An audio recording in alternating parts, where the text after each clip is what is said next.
Hello दोस्तों, एक बार फिर से स्वागत है आप सभी लोगों का कॉमर्स विद अनिल सर में। दोस्तों, हमने अकाउंट्स में bill of exchange chapter start किया हुआ है और अब तक हमने इसका मीनिंग, इंट्रोडक्शन, डेफिनेशन पढ़े हैं। हमने फॉर्मेट सीखा, हमने ट्रीटमेंट ऑफ बिल सीखा और हम फाइनली कहाँ पे हैं? जर्नल एंट्रीज़ के ऊपर हैं। और ये जनरल एंट्रीज़ का सेकेंड लेक्चर होने वाला है। इसके पहले हमने जर्नल एंट्री में तीन नहीं, हमने टोटल 4 जर्नल एंट्रीज कंप्लीट करी हैं और अभी 2 बाकी रह गया है। तो आज हम उन दोनों को कंप्लीट करेंगे। उसके पहले एक बार मैं रिवाइज करा दूंगा कि हमने इन जर्नल एंट्रीज में क्या क्या सीखा। पहला आपने सीखा सेल्स एंट्री। ड्रॉवर की बुक में एंट्री क्या जाएगी? Drawee's account debited to sales. और ड्रॉई की बुक में क्या जाएगी? Purchase account debited to drawer's account. If the bill is accepted यानी कि एक्सेप्टेंस एंट्री। एक्सेप्टेंस एंट्री क्या जाएगी आपकी ड्रॉवर की बुक में? Bills receivable account debited to drawee's account. और ड्रॉई की बुक में क्या जाएगी? Drawer's account debited to bills payable account. अगर बिल रिटेंड किया, कुछ नहीं होना है, ड्रॉवर के बुक में भी नो एंट्री, ड्रॉई के बुक में भी नो एंट्री। और अगर आपने बिल डिस्काउंट कर दिया तो cash and bank account debit, discount account debit to bill receivable account. और ड्रॉई के बुक में क्या होगा? No entry. राइट। अब दोस्तों आगे बढ़ते हैं और हम जाते हैं एंडोर्समेंट की तरफ। तो देखिए, एंडोर्समेंट में क्या होता है? जो आपका ड्रॉवर है, बिल किसको ट्रांसफर करता है? एंडोर्सी को। तो एंडोर्सी रिसीवर हो गया और ड्रॉवर के पास से बिल रिसीवेबल चला गया। याद रखिए, एंडोर्सी क्या है? बिल का रिसीवर। तो ड्रॉवर क्या करेगा अपने बुक में? रिसीवर को क्या करेगा? वो डेबिट करेगा कि नहीं? डेबिट करेगा। एंडोर्सीज अकाउंट डेबिटेड। और उसके हाथ से क्या गया? Bill receivable goes out. याद रखिए, बिल रिसीवेबल रियल अकाउंट होता है, तो ये गोज आउट हो जाएगा और यहाँ पे क्या आएगा? To bill receivable account. और ड्रॉई को तो पता ही नहीं बिल के साथ क्या हो रहा है। उसके लिए ना कुछ रिसीवर, ना कुछ गिवर, ना कोई आया, ना कोई गया, सब कुछ वो अपने मौज में मस्ती कर रहा है। तो उसकी बुक में क्या जाएगी? No entry. Is it clear? Last वाली जो एंट्री होगी, if the bill send for collection. अगर आपने बिल कलेक्शन के लिए भेज दिया, इसमें क्या होता है? ड्रॉवर बिल को सेंड करेगा बैंक के पास। तो ड्रॉवर के लिए बैंक तो रिसीवर हुआ ना, तो यहाँ पे नाम न लिख के हम क्या लिखते हैं? Bill send for collection. नाम नहीं लिखते बैंक का, हम क्या लिखते हैं? Bill send for collection. तो ड्रॉवर के लिए रिसीवर कौन है? बैंक। तो ड्रॉवर क्या लिखेगा? Bill send for collection account debited. और ड्रॉवर के पास से क्या जाएगा? बिल जाएगा ना, बिल देगा तभी तो कलेक्शन होगा। तो बिल रिसीवेबल गया। और ड्रॉई की बुक में क्या आएगा? No entry. तो ड्रॉवर की बुक में एंट्री आया bill send for collection account debited to bill receivable, और यहाँ पे नो एंट्री।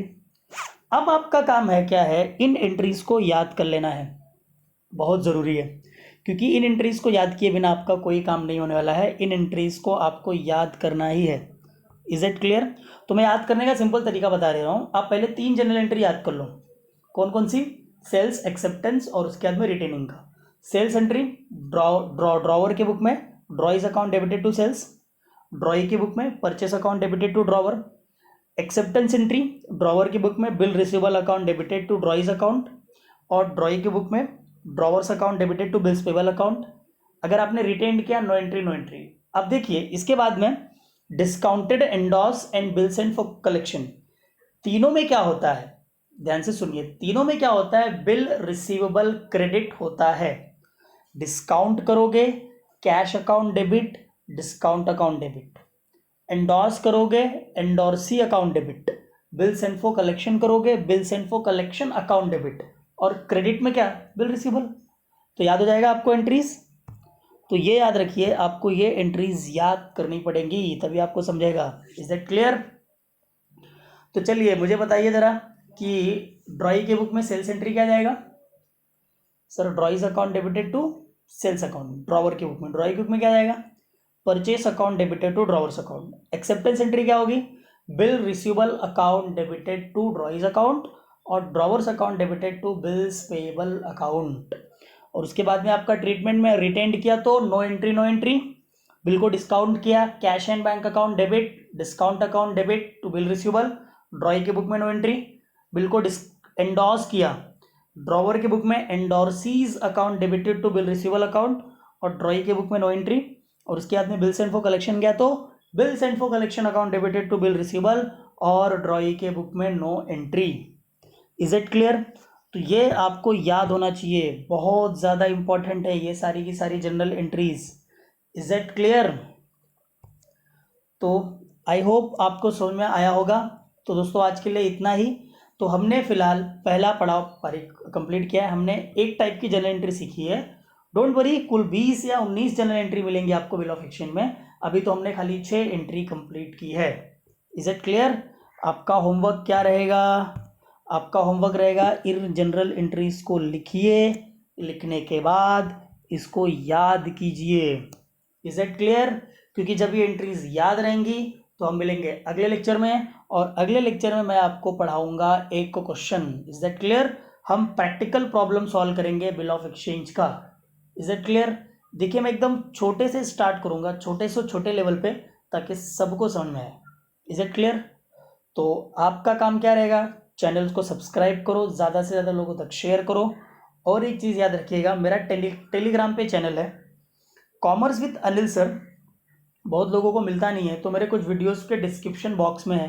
तो इस वीडियो के भी डिस्क्रिप्शन बॉक्स में मैं आपको चैनल का लिंक दे दूंगा, उसको आप ज्वाइन करिएगा। उसमें आपको क्वेश्चन मिलेंगे प्रैक्टिस करने के लिए, उसमें आपको क्वेश्चन मिलेंगे प्रैक्टिस करने के लिए, और उससे आपका बहुत फ़ायदा होने वाला है। Is that clear? I hope आपको ये समझ में आया होगा। तो दोस्तों, आज के लिए इतना ही था। फिलहाल हमने क्या किया, जनरल एंट्री खत्म की। इसके बाद हम क्या करेंगे, एक एक प्रैक्टिकल क्वेश्चन सॉल्व करेंगे, कम से कम 6 क्वेश्चन करेंगे। उसके बाद हम सेकंड टाइप की जनरल एंट्री पे मूव करेंगे। ओके, तब तक के लिए टेक केयर, बाय बाय।